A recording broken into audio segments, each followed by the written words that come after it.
Something just happened on the S&P 500 that's only occurred 10 times since the 1970s, and in most of those cases, the months that followed saw the market push higher. This table shows the back-tested performance following the signal we're about to discuss. In nearly every instance, the stock market moved higher in the year that followed. From the first month all the way to the 12th following this signal, average returns were overwhelmingly positive. So what is this signal? It's when the S&P 500 crosses above its 12-month moving average and delivers at least a 6% gain within that same month. That's exactly what happened at the end of May 2025. Looking at similar moments in the past, this signal has been followed, on average, by a 12% return over 6 months and a 16.5% return over 12 months, with a 90% hit rate of positive returns. These are impressive historical stats, but while the past is worth studying, it's not always a roadmap for what comes next. Every market cycle is different, and today's environment includes risks that didn't exist during earlier signals. So while this setup has historically led to strong performance, there's no guarantee it will again. Let's talk about those risks. Right now, the market is facing a wide range of potential headwinds. Ongoing geopolitical tensions in the Middle East, the risk of renewed escalation of tariffs and the trade war, and concerns about a potential debt crisis, as mentioned by billionaire investor Ray Dalio, just to name a few. Any one of these could shift investor sentiment quickly and potentially overwhelm any technical bullish signal. At the same time, if some of these concerns start to ease, investor sentiment could turn more positive, and we have indicators to monitor this. The chart that you're seeing here shows the percentage of global fund managers who are overweight US equities. This is a survey from Bank of America that pulls together insights from around 400 institutional, mutual, and hedge fund managers around the world. And right now, as you can see, positioning is still near historic lows, meaning that most fund managers remain underweight in US stocks. So, in other words,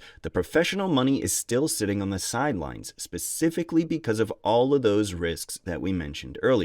If all of a sudden we see these risks dissipate, it could be that positioning shifts from being underweight back to overweight. That's what happened in 2023, in 2018, and in 2009, for instance. When we look at what happened to the S&P 500 in all of these episodes, the readjustments in positioning correspond to very strong rallies on the S&P 500 as the stock market looked past all the risks that had caused low positioning in the first place. Of course, there's no guarantee we'll see the same reaction this time, but the setup does look familiar. Earnings are another piece of the puzzle. Recently, we've seen the biggest wave of upward earnings revisions in over 2 years. This is the Citigroup Earnings Revisions Index, and it measures the proportion of listed companies that have received upwards earnings revisions minus the ones that have received downwards earnings revisions. Right now, the index has just turned positive for 4 weeks straight after 20 consecutive weekly declines. That kind of reversal often reflects a shift in analyst expectations and potentially a stronger outlook for corporate profits. When we zoom out to the last 25 years of data, we see this has actually been the largest upwards earnings revisions since 2021. There's only a handful of other periods that saw such large upwards earnings revisions. That was in 2017, in 2010, and 2004. And when we look at what these periods correspond to on the S&P 500, we see they coincided with uptrends in the US stock market. Still, upward revisions are just one signal, and earnings trends can reverse quickly, especially in a volatile economic climate. So where does all of this leave us? The market has triggered a technical signal that in the past has led to strong returns. Fund managers are still cautious, but that leaves room for repositioning, and earnings revisions are turning up after months of declines. Taken together, these could potentially form the foundation for a bullish move, but there are still plenty of risks that could derail that scenario. At Capital.com, we're here to highlight what's happening, what's worked in the past,